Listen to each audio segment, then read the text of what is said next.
Welcome back to Face the Nation. With us now is former New York City Mayor Rudy Giuliani. Mr. Mayor, I want to ask you about something former Speaker Newt Gingrich said, which is that he said white Americans can't understand the extra risk that comes with being black in America, and that whites instinctively underestimate the danger of the black experience. What do you think about that? I agree with that completely. I agree largely with the sentiments of Congressman Elijah Cummings. The reality is we have to look differently at race in America if we're going to change this. We've been looking at it the same way for 20 years, and here's where we are. And we both have to try to understand each other. First, let me say my deep sympathy for the people of Minnesota, people of Louisiana, people of Texas and of Dallas. And I'd like them all to remember that although these incidents happen in different ways, they all share it together as Americans. We share this violence together as Americans. So maybe whites have to look at it differently and blacks have to look at it differently. Whites have to realize that African-American men have a fear, and boys have a fear of being confronted by the police because of some of these incidents. Some people may consider it rational, some people may consider it irrational, but it's a reality. It exists. And there's a second reality in the black community. The second reality in the black community is there's too much violence in the black community. So a black will die 1% or less at the hands of the police and 99% at the hands of a civilian, most often another black. So if you want to protect black lives, then you got to protect black lives not just against police, which happens rarely, although with tremendous attention, and which happens every 14 hours in Chicago. Every 14 hours, and we never hear from Black Lives Matter. Well, so if you want to deal with this on the black side, you've got to teach your children to be respectful to the police, and you've got to teach your children that the real danger to them is not the police. The real danger to them, 99 out of 100 times, 9,900 out of 1,000 times, are other black kids who are going to kill them. That's the way they're going to die. So, Mr. Mayor, now, on the white side, we have to understand that whether we get it or not, there is this extraordinary fear of the police, and the police have to institute a policy of zero tolerance, like we did for crime in New York. Zero tolerance, no disrespect. Way back 14 years ago, Commissioner Howard Safer began a program in New York City called Courtesy, Professionalism, and Respect.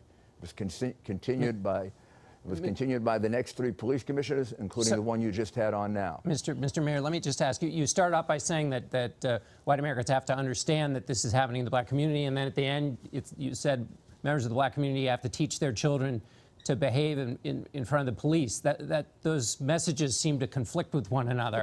Of course they don't. If I were a black father and I was concerned about the safety of my child, really concerned about it, and not in a politically activist sense, I would say be very respectful to police. Most of them are good. Some can be very bad.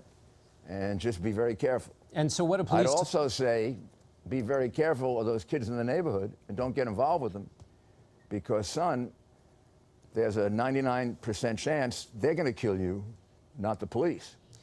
And we got to hear that from the black community. And what we got to hear from the black community is how and what they are doing among themselves about the crime problem in the black community. When there are 60 shootings in Chicago over the 4th of July and 14 murders, and Black Lives Matter is non-existent, and then there's one police murder of very questionable circumstances, and we hear from Black Lives Matter, we wonder, do Black Lives matter, or only the very few black lives that are killed by white policemen, but not all those black lives that are killed by other blacks?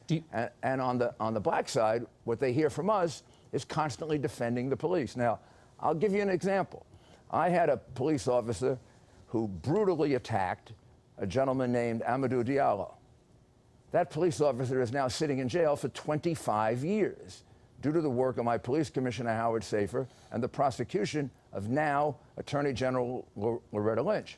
I also had police officers who were wrongly accused and acquitted by a jury, even though mobs were calling for them to be put in jail despite the fact that a jury found them not guilty.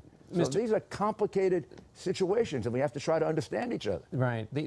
Just a final question, sir. You said that the Black Lives Matter movement has put a target on the back of police officers. When members of the African-American community see videos as they have this week, they feel like there is a target on young black men. Explain your response about how they put a target on police officers, how that can match up when people see these videos.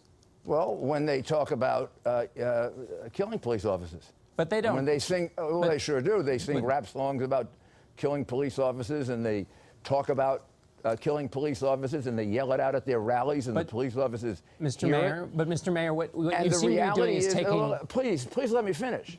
And when you say Black Lives Matter, that's inherently racist. Well, I think their Black argument... Lives Matter, White Lives Matter, Asian Lives Matter, Hispanic Lives Matter. That's anti-American, and it's racist. Well, of course Black Lives matter, and they matter greatly.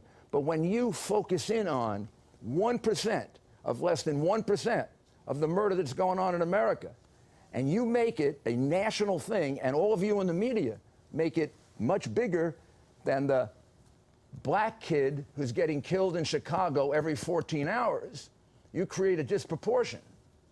The police understand it, and it puts a target on their back. Every cop in America will tell you that if you ask him. All right, Mayor Giuliani, thanks so much for being with us. Thank you.